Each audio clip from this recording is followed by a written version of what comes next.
Hello to all of you guys. In this video, we will explain calling any element of class. First, we are creating student class. Student class has 4 elements. First, second, third, and fourth. Name is variable name. Ahmet is string expression. Surname is variable name. Aslan is string expression. Age is variable name. 19 is integer expression. Average is variable name.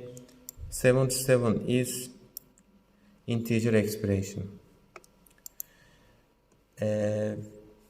Then we are calling surname element from student class, and output is Aslan.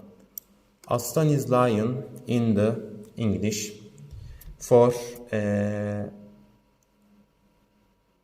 England. Okay. Thank you very much for listening patiently. See you later. Goodbye. Have a good time. 1 minute. Don't forget follow our channel. Like video. See you later. Goodbye.